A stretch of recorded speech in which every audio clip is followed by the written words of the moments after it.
स्वागत है आपका हमारे YouTube चैनल निधि एकेडमी पर। तो याददाश्त लौटाने वाली क्लास में आज हम करने वाले हैं वचन। जल्दी से आप सभी लोग अपनी कॉपी निकाल लीजिए जहां आपने नोट्स बनाए हुए थे और हम देखते हैं कि हम जल्दी से जल्दी इसे कैसे दोहरा सकते हैं। तो जब हम बात करते हैं वचन की, वचन क्या होता है? हम जानते हैं संज्ञा का वह रूप जिससे हमें वस्तु के एक या एक से अधिक होने के बारे में बोध होता है, वो वचन कहलाता है। हिंदी भाषा में वचन दो प्रकार के होते हैं, एक वचन और बहुवचन। संज्ञा का वह रूप जिससे हमें किसी वस्तु के एक होने का बोध होता है, एक वचन कहलाता है, और संज्ञा का वह रूप जिससे हमें वस्तु के दो या दो से अधिक होने का बोध होता है, वो हमारा बहुवचन कहलाता है। हम बहुत सारी चीज़ों में देखते हैं, जैसे मान लीजिए उदाहरण के लिए हम लेते हैं एक शब्द है हमारा घोड़ा। अगर हम देखते हैं तो इससे हमें पता चलता है कि ये एक घोड़ा की बात हो रही है, लेकिन वहीं पे अगर हम इसका बहुवचन बनाएं तो हम क्या लिखते हैं, इसे घोड़े। इससे हमें पता चलता है कि यहाँ एक से अधिक घोड़े की बात हो रही है। तो यहाँ पर ये इन्हीं रूप को हम एक वचन बहुवचन कहते हैं। वहीं अगर हम मान लो स्त्रीलिंग संज्ञा में अगर कोई शब्द देखें जैसे किताब, तो यहाँ पर हमें समझ में आता है कि किताब का मतलब है एक, और इसका बहुवचन बनाएंगे तो हम लिखेंगे किताबें। तो इससे हमें पता चल जाता है कि ये दो या दो से अधिक हैं। तो इसी तरह से हम इनको एक वचन से बहुवचन बनाना जब सीखते हैं तो हमें पता चलता है कि एक वचन से बहुवचन बनाने के दो नियम हैं, एक निर्विभक्ति रूप और एक सविभक्ति रूप। आपको याद आ रहा होगा, दोनों को याद करना मैंने कैसे सिखाया था कि विभक्ति के अंदर यानी इन दोनों शब्दों में एक विभक्ति शब्द कॉमन है, और इस विभक्ति का मतलब क्या होता है, तो हम इस विभक्ति का मतलब समझते हैं कि कारक चिन्ह।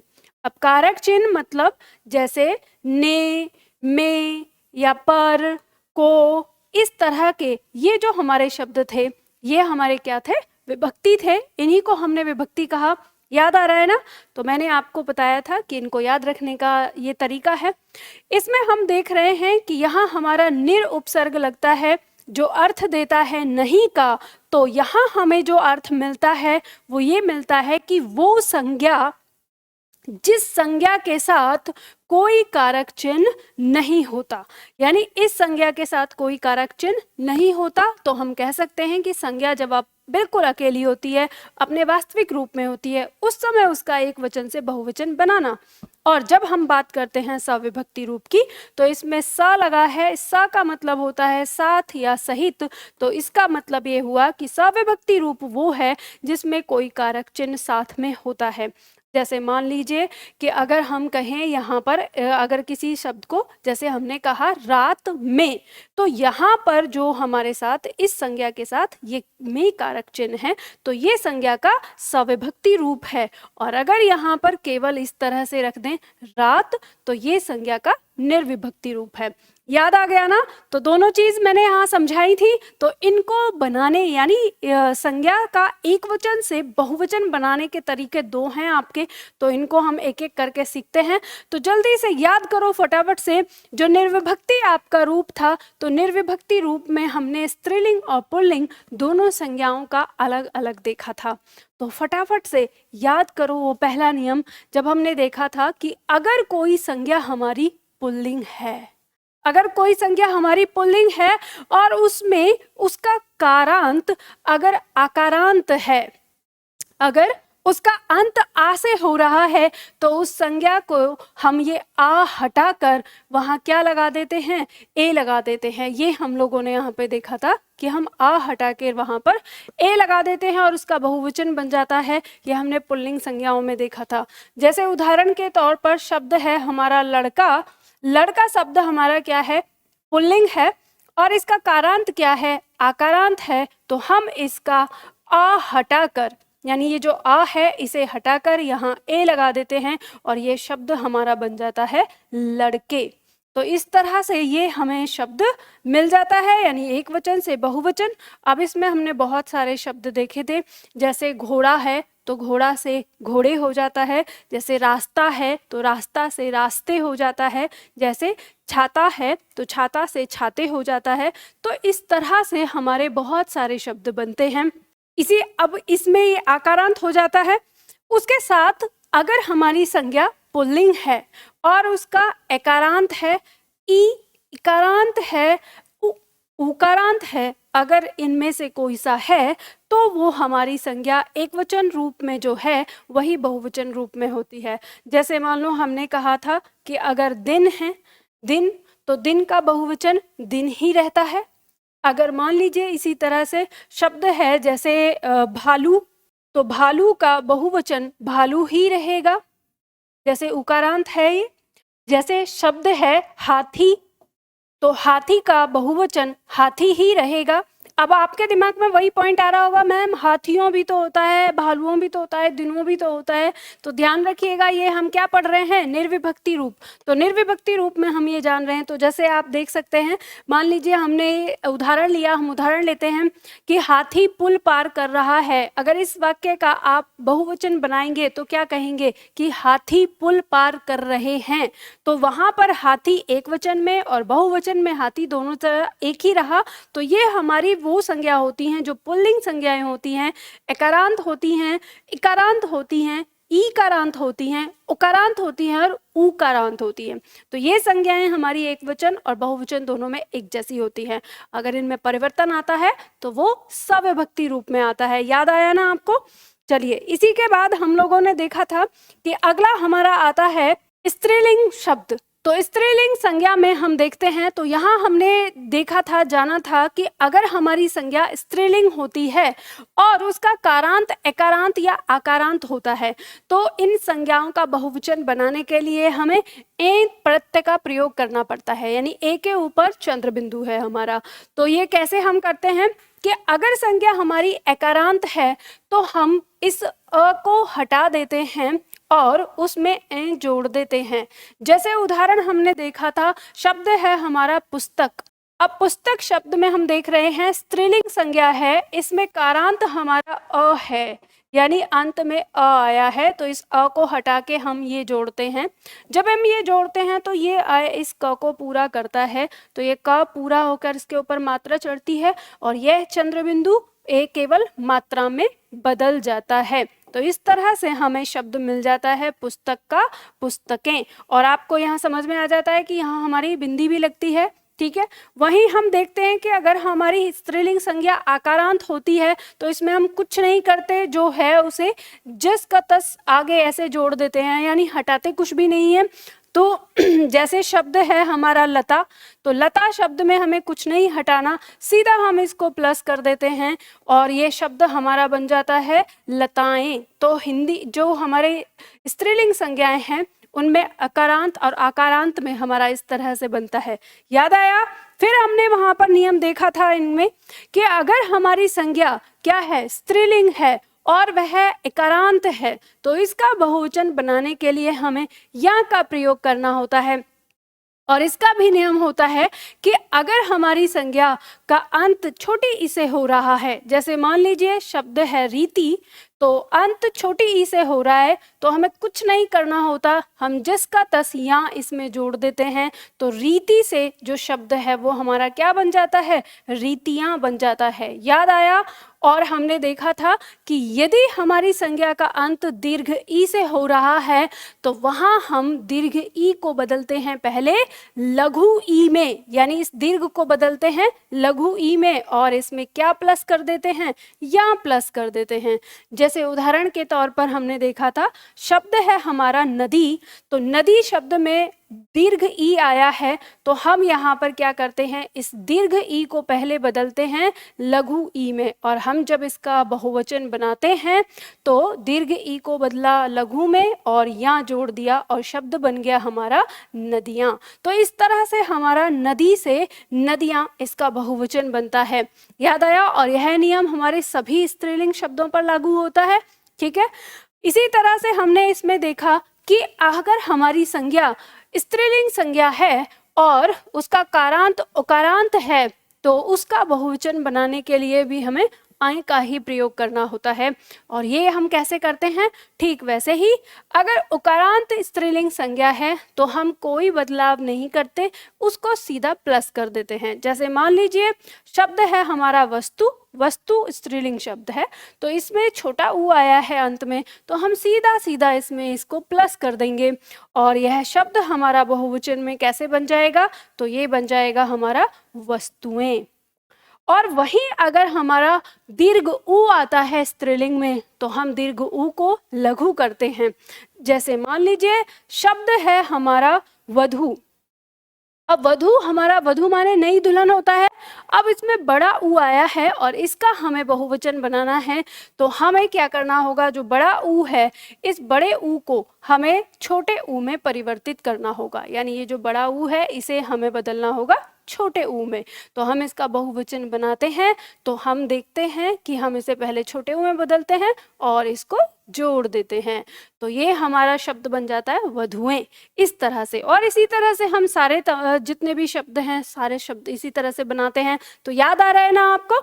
वहीं पे हमने इसमें एक विशेष नियम देखा, एक विशेष पॉइंट हमने देखा कि विशेष नियम हमारा क्या है कि अगर हमारी संज्ञा स्त्रीलिंग है, यानी संज्ञा हमारी स्त्रीलिंग है और उसका अंत या से हो रहा है, यानी आकारांत तो है लेकिन आकारांत में व्यंजन हमारा य आया है, अगर उसका अंत य से हो रहा है तो हम उस तरीके से इसका बहुवचन नहीं बनाते जैसे हमने पहले बनाया। इसका बहुवचन बनाने का तरीका है कि या अंत वाली संज्ञा पर हम या के ऊपर केवल चंद्र बिंदु लगाकर उसका बहुवचन बना देते हैं और कुछ नहीं करते, सिर्फ चंद्र बिंदु लगाकर। जैसे शब्द दिया है चिड़िया, तो चिड़िया का बहुवचन बनाने के लिए हमें क्या करना होगा? हमें केवल जो या चिड़िया शब्द है इस पर हमें क्या लगा देना है? चंद्र बिंदु लगा देना है और इसका बहुवचन बन जाएगा। ठीक इसी तरह से जैसे बिटिया एक वचन है, इसका बहुवचन बनाने के लिए हमें इसके ऊपर या चंद्र बिंदु लगा देना है और ये शब्द बन जाएगा बहुवचन बिटियां। इसी तरह से चूहिया एक वचन है, इसका बहुवचन बनाने के लिए हम या के ऊपर केवल चंद्र बिंदु लगाएंगे और बन जाएगा चूहियां, इसका बहुवचन। और जैसे कुटिया एक वचन है, तो बहुवचन बनाने के लिए हमें इस पर केवल चंद्र बिंदु लगाना होगा और शब्द बन जाएगा कुटियां, इसका बहुवचन। याद आया वो नियम जो हमने बताया था? तो ये हमारे निर्विभक्ति नियम हैं। अब उसके बाद आता है हमारा सविभक्ति रूप। तो सविभक्ति रूप हमारा क्या बताता है? तो सविभक्ति रूप कहता है कि हमारी संज्ञा चाहे स्त्रीलिंग हो चाहे पुल्लिंग हो, अभी हमने जितनी भी देखी है, चाहे स्त्रीलिंग हो चाहे पुल्लिंग हो, कोई सी भी हमारी संज्ञा हो, अगर वह सविभक्ति के साथ आई है यानी उसका रूप सविभक्ति है, तो उसका बहुवचन बनाने के लिए हमें ओ या यों का प्रयोग करना होता है। यानी हमें ओ या यों का प्रयोग करना होता है। अब इसमें बिंदी का ध्यान रखिएगा, दोनों में बिंदी लगती है। अब जैसे हमने लड़का से लड़के बनाया था, तो अगर सविभक्ति रूप होगा हमारा तो लड़कों भी बनेगा, यहाँ पर हम इसका लड़कों भी बनाएंगे। जैसे हमारा दिन शब्द था, निर्विभक्ति रूप में यही बहुवचन था, तो सविभक्ति में यही दिनों में बदलेगा। वहीं अगर हमारा हाथी, जो हमारा एक वचन रूप और बहुवचन दोनों एक जैसा था, लेकिन वहीं इसका अगर सविभक्ति रूप आएगा तो यह बहुवचन में बदलेगा, इसमें यों लगेगा। और साथ ही साथ इसमें वह नियम भी लागू होगा कि जो दीर्घ ई है वो लघु ई में बदल जाएगी, तो हाथी का हाथियों भी होगा। याद आया जो मैंने बताया था? तो इसका हाथियों भी बनेगा। अब सवाल उठता है कि कहाँ पे औ का प्रयोग होगा और कहाँ पे यों का प्रयोग होगा? तो ये ध्यान रखना, यों का प्रयोग होगा हमारा इकारांत के साथ, लघु या दीर्घ। लघु या दीर्घ इकारांत के साथ हमारा यों का प्रयोग होगा। शेष सभी में हमारा औ का प्रयोग होगा, चाहे वो अकारांत है, आकारांत है, चाहे उकारांत है या उकारांत है, सब जगह हमारा औ का प्रयोग होगा। तो याद आ गया, सविभक्ति रूप सबसे सरल है, एक ही पॉइंट है, संज्ञा कोई सी भी हो, किसी भी तरह की, चाहे स्त्रीलिंग हो या पुल्लिंग हो, उनमें। ठीक है, तो यह हमने देखा। अब यहाँ पर कुछ पॉइंट हैं, विशेष पॉइंट जो आपकी परीक्षा के लिए महत्वपूर्ण हैं, तो उन्हें भी हम देख लेंगे। ये तो हमने वचन में देख ही लिया। जैसे गण, जन, वृंद, लोग, ये कुछ ऐसी संज्ञाएं हैं, ऐसे कुछ शब्द हैं जिनको हम प्रत्यय के नाम से भी जानते हैं। देखो, इनको हम प्रत्यय के नाम से भी, मतलब प्रत्यय भी कह देते हैं। प्रत्यय क्यों कह देते हैं? क्योंकि ये किसी भी शब्द के अंत में जुड़ के उसका वचन बदल देते हैं। तो जब हम इन शब्दों के साथ अगर हम बहुवचन बना रहे हैं किसी शब्द का, तो चाहे सविभक्ति हो चाहे निर्विभक्ति हो, यानी किसी भी परिस्थिति में हम उनके साथ औ यौ का प्रयोग नहीं करेंगे। तो यहाँ पे औ यौ का प्रयोग नहीं होता। तो कहने का मतलब यह है कि अगर जैसे हम यहाँ पर शब्द लिख रहे हैं भक्तजन, तो ये भक्तजन के भक्तजन से अनुरोध है। अब यहाँ पे सविभक्ति आया है, अगर हमने इसको भक्तजनों कर दिया तो ये हमारा गलत हो जाएगा। हम इसको क्या सही करेंगे? भक्तजन से अनुरोध है। हमारे बोलने में लगता है हम बोलचाल में गलती कर देते हैं, ये वाला ही हमारा सही होगा। इसी तरह से जैसे शिक्षक गण, तो उनके साथ शिक्षक गण से, ना कि शिक्षक गणों से। ठीक है, तो ये याद रखना, कभी गणों नहीं होगा, जनों नहीं होगा, वृंदों नहीं होगा, लोगों नहीं होगा। ठीक है, तो ये जैसे नेता लोगों, इस तरह से, तो ये आपको ध्यान रखना है। तो ये हमारे पॉइंट हैं, हम बोलचाल में इनको कर देते हैं। जैसे आप कहेंगे कि हम तो मैम बोलते हैं नेता लोगों, तो नेता लोग कहा जाता है। क्यों ऐसा क्यों होता है? क्योंकि इन चारों का अर्थ जो है होता है का समूह, का समूह। जब हम इनको देखते हैं तो हम इन्हें जिनके भी पीछे लगाते हैं उसका समूह हो जाता है। जैसे भक्त जन लगा दिया तो भक्तों का समूह हो गया। ठीक है, शिक्षक लगा दिया तो शिक्षकों का समूह हो गया। उस तरह से हमें ध्यान देना है। तो ये पॉइंट होता है। उसके बाद एक पॉइंट आता है हमेशा बहुवचन रहने वाले शब्द। तो ये भी हमारी परीक्षा में कभी प्रश्न आ जाता है, कौन से शब्द हैं जो हमेशा बहुवचन रहते हैं। ये डायरेक्ट पूछा जाता है, वाक्य शुद्धिकरण में करके पूछा जाता है। हस्ताक्षर, तेवर, प्राण, दर्शन, होश, आंसू, होठ, दाम, अक्षत, बाल, रोंगटे, नेत्र, कान, ये ऐसे शब्द हैं जो हमेशा बहुवचन में होते हैं।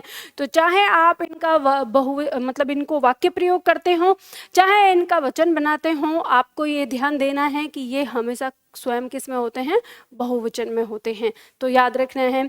कुछ ऐसे शब्द हैं हमारे जो हमेशा एक वचन में होते हैं। कुछ ऐसे शब्द हैं जो हमेशा एक वचन में होते हैं, जैसे जनता, प्रजा, भीड़, पुलिस, वर्षा, पानी, सोना, चांदी, लोहा, तांबा, पीतल, कोयला। मतलब हम ये कह सकते हैं धातु और अधातु के अंतर्गत आने वाले जितने भी शब्द होते हैं वो हमारे एक वचन में होते हैं।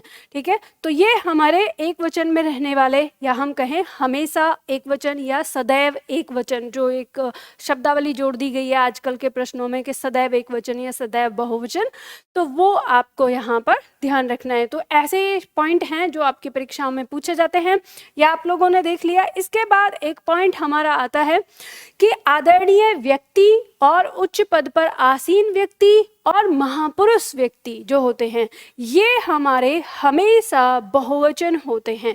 तो यानी हम इनका जब भी प्रयोग करेंगे तो हम इनके लिए बहुवचन का प्रयोग करेंगे, भले ही ये एक हों अपने आप में, लेकिन जब भी इनके साथ प्रयोग किया जाएगा तो वो बहुवचन का प्रयोग किया जाएगा। क्योंकि हम आदरणीय व्यक्ति में किन्हें रखते हैं? जो हमसे उम्र में बड़े होते हैं।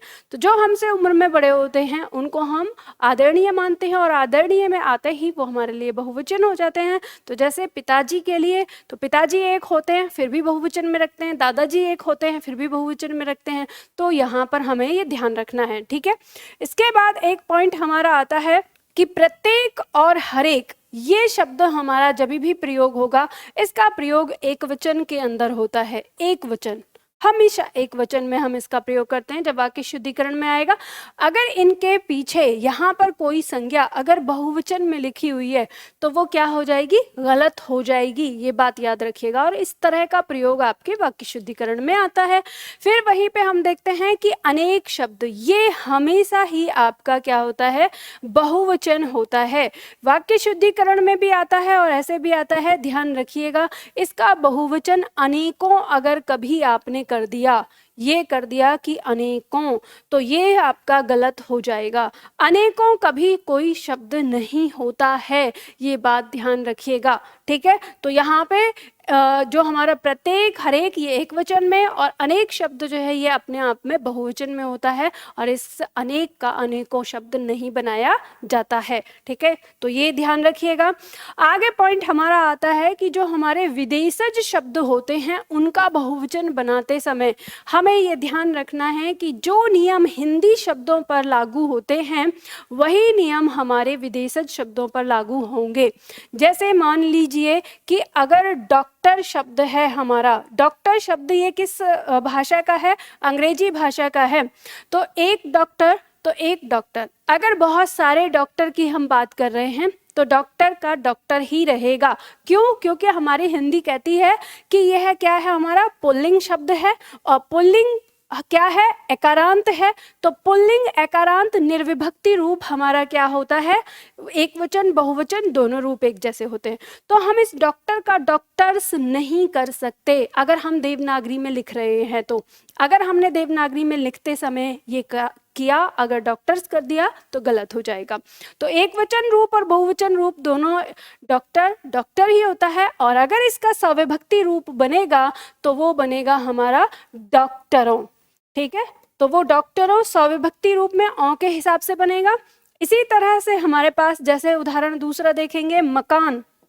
मकान शब्द है जो उर्दू का शब्द है, हिंदी भाषा में जब हम इसको लिखते हैं तो मकान पुल्लिंग शब्द है, और पुल्लिंग शब्द है और एकारांत है, तो इसका एक वचन बहुवचन निर्विभक्ति रूप में एक जैसा होगा। और जब हम इसका सविभक्ति रूप बनाते हैं तो हम इसको ऐसे नहीं लिखते, हम इसको मकानात, जो ये आता है ये कहाँ आता है? उर्दू में बहुवचन बनाया जाता है, हम इसको ऐसे नहीं लिखते, हम इसको मकानों लिखते हैं अगर सविभक्ति रूप में हम इसका प्रयोग कर रहे हैं देवनागरी के अंदर। तो ये अंग्रेजी शब्द, ये उर्दू शब्द यानी विदेशज शब्द हैं दोनों।